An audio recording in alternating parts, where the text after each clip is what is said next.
Ehi tu, Tu fai così? Rewind.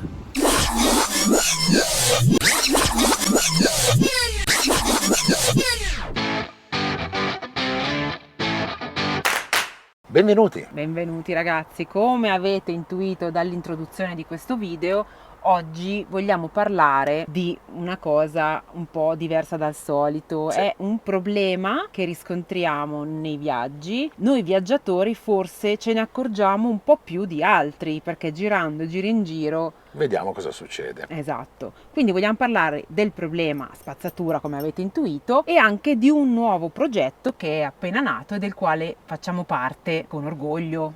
Assolutamente sì. Questo progetto si chiama Un Sacco Pulito. Colgo l'occasione per dirvi che siamo appena tornati dal Marocco e abbiamo visto realmente dei seri problemi di spazzatura. Fuori dalle città è devastante. Ci sono tonnellate e tonnellate di rifiuti, soprattutto plastica, che è un grosso problema. Siamo una strada. Noi siamo viaggiatori. Noi lo vediamo perché viaggiando in camper molte volte siamo fuori da quelle che sono le rotte turistiche e quindi riusciamo a vedere anche nei piccoli paesi o fuori dai piccoli paesi i reali problemi. Vi faccio vedere ad esempio qui proprio di fianco alla spiaggia, vicino al parcheggio dove siamo. Spesso l'abbiamo anche documentato nei nostri video, ma non sempre, perché non vogliamo essere monotematici, ma il problema della spazzatura ultimamente ci tocca proprio da vicino, soprattutto da quando viviamo in camper. Noi ogni giorno scegliamo un posto differente dove fermarci, magari ci fermiamo anche 2 o 3 giorni. In quel momento lì, quel posto è casa nostra, lo sentiamo nostro. E chi è che non vuole vivere in un posto pulito? Quindi spesso e sovente raccogliamo e puliamo i posti dove soggiorniamo per quei giorni. Ognuno di noi vuole la casa pulita, no? Noi siamo...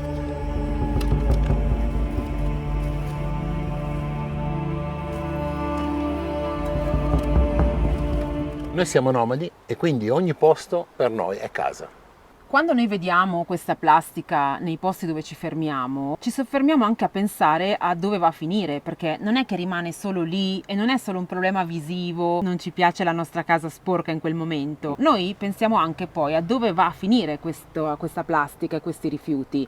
Con una semplice pioggia da questo prato può arrivare al fiume, dal fiume arriva al mare, dal mare la mangiano i pesci e via così. Una cosa che abbiamo visto in Marocco, che è stata veramente scioccante, è vedere gli animali pascolare in mezzo all'immondizia. E ovviamente loro cosa possono fare? Mangiano i residui dentro sacchetti di plastica, rompevano i sacchetti di plastica e mangiavano anche la plastica. Quindi a parte fare male all'animale, ragazzi, quella carne ha plastica dentro e ce la mangiamo noi. Mauri, c'è anche l'olio esausto, possiamo metterlo noi al posto del diesel? E nonostante tutto questo c'è ancora qualcuno al giorno d'oggi che pensa che buttare per terra il suo scatolino del succo di frutta o le sigarette o i suoi residui sia una cosa normale, perché tanto prima o poi c'è qualcuno che va a pulire, il servizio di pulizia o qualcun altro lo tirerà su. Anche noi l'abbiamo pensato e anche noi l'abbiamo fatto. Io per primo buttavo le sigarette per terra. Però posso garantirvi che ogni volta che vedo un sacchetto mi pento di quello che ho fatto. Pensate anche che in Marocco i sacchetti venivano portati via dal vento, ma per chilometri e chilometri e chilometri, e venivano dispersi in mezzo al nulla e magari finivano ad accumularsi dietro a un cespuglio. Abbiamo visto cespugli con metri di plastica. Dove nessuno andrà mai a pulire. Tu pensi sempre che questo sia un problema lontano da te, vero? Non è così. C'è in Italia, c'è in Europa, c'è nel mondo, ovunque c'è immondizia nascosta.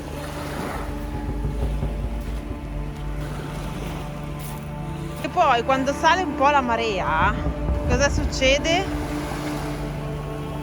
Queste tonnellate di roba vanno in acqua. Poi c'è chi lo fa in maniera criminale, c'è chi lo fa solo ed esclusivamente per ignoranza. E il problema è anche delicato e di certo non possiamo pensare che questo video sia esauriente, perché si stanno ancora cercando delle soluzioni. In primis le aziende che dovrebbero produrre meno plastica, poi si potrebbe pensare appunto di migliorare la raccolta dei rifiuti. E anche noi nel nostro piccolo, dovremmo lasciare più pulito di come troviamo. Questo è solo l'inizio del progetto Un Sacco Pulito e di questa collaborazione, della quale vedrete dei video prossimamente, non solo da noi ma anche da altri creator. L'idea è quella di vedere vari posti nel mondo dove siamo ubicati tutti quanti e dove possiamo pulire e apportare la nostra piccola goccia nel mare. Abbiamo un obiettivo comune. Con questo piccolo video speriamo di ispirare, sensibilizzare anche solo uno di voi, perché uno è meglio che nulla. Attenzione, non vogliamo assolutamente dire che con questo video noi dobbiamo insegnare l'educazione o come voi dovete trattare i vostri rifiuti o come fare nelle vostre città. Non siamo sindaci, non siamo Insegnanti. nessuno. Non vogliamo neanche dire che questa piccola raccolta che ognuno può fare sia una soluzione definitiva, assolutamente. È davvero una goccia nel mare. Però io ho visto, e si dice anche, che una goccia buca una roccia. Fare poco è meglio che non fare nulla. Ti sfidiamo a fare il minimo.